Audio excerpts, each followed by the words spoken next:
আসসালামু আলাইকুম, সবাই কেমন আছেন? আলহামদুলিল্লাহ আমি ভালো আছি। আজকে আপনাদেরকে দেখাবো একটা নতুন রেসিপি।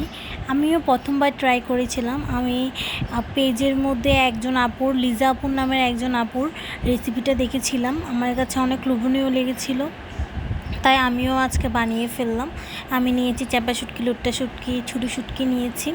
তারপর পেঁয়াজ, একটা প্যানে তেল দিয়ে পেঁয়াজ রসুন দিয়ে তার মধ্যে শুটকিগুলো তেলে একটু ভেজে নিয়েছি। তারপর হলুদের গুঁড়া, মরিচের গুঁড়া, ধনে গুঁড়া, লবণ সব কিছু দিয়ে পানি দিয়ে একটু মশলাটা কষিয়ে নিলাম ভালো মতন। মশলাটা ভালো মতন কষাতে হবে, শুটকিটাও যেন ভালো মতন কষে যায়। তারপর যখন মশলা থেকে তেল উঠে আসবে তখন কুমড়ার খোসা, কুচি করা কুমড়ার খোসাগুলো দিয়ে দেবো। এখানে কুমড়া খোসা দিয়েছি, একটুখানি কুমড়া দিয়েছি সাথে। তো কারা কারা এই রেসিপিটা ট্রাই করেছেন, কখনো খেয়েছেন নাকি জানাবেন। এত বেশি মজা, আমি জীবনে প্রথম খাই, এত বেশি মজা লেগেছিল, বিশ্বাস করার সবাই একদম কাড়াকাড়ি শুরু অবস্থা হয়ে গেছে, কাড়াকাড়ি করা শুরু করছে।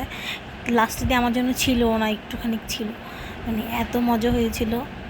তারপর আমি পানি দিয়ে দিলাম সিদ্ধ হওয়ার জন্য।